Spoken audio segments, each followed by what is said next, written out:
Speaking of like crazy relationships, I don't know if you guys have been following the trial of Gerhard Koenig. We talked about this case about a year ago. I think on Headline Highlights, maybe it was a bonus episode. I can't remember. But Gerhard Koenig is 46 years old. His wife, Ariel, is 36 years old. He's an anesthesiologist, and basically they were living in Hawaii, and they had had a little bit of a tumultuous relationship and marriage. They were in couples counseling. Ariel thought that it was working. So on her birthday, he's like, hey, let's go for a hike on this like beautiful lookout trail in Hawaii. We'll celebrate your birthday. She's like, okay, great. So they go out on this hike, and he's like, hey, let's take a selfie together. We're like right here, which was like cliffside. To which Ariel was like, no, I'm a little too scared to do that. Like, look how steep it is. It's dangerous. You're not even supposed to really hike on this trail. There's actually signs saying like professionals only, you know, at your own risk, all of these things. So anyway, she says like, no, I don't want to take this selfie.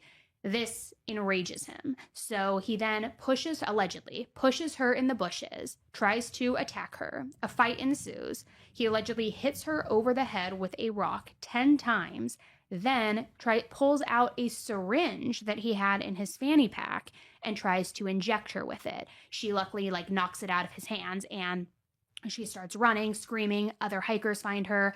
They call 911. He goes on the run. There's this whole manhunt. He calls his 19-year-old son, basically says goodbye, kind of like this confession to what he was trying to do. But then now his defense team is saying this wasn't a confession. It was a mental health crisis. Anyway, it's a very interesting case because, as I said, he's an anesthesiologist. He certainly had access to different types of medications. Why would he have syringes with him on this hike? They later found a fanny pack at his house that had propofol in it as well, which is like the thing that killed Michael Jackson, if you remember.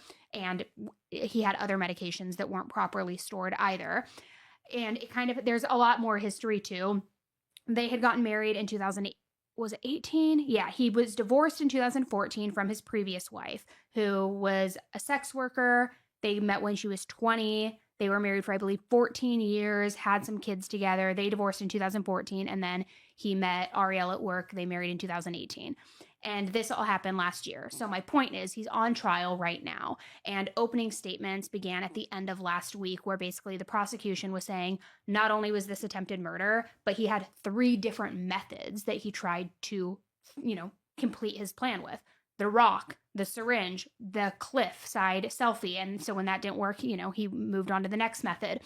And what I had teased you a little bit about at the start of this episode is that over the weekend I filmed with Hulu for this case. And that episode releases tonight on Hulu. So you can get fully caught up with the case. I believe it's more of like a part 1 style episode because obviously the trial is still ongoing, which, side note, Ariel was testified on Tuesday, which happened to be not only her birthday, but also the anniversary of the attack. Because remember, he took her out on her birthday.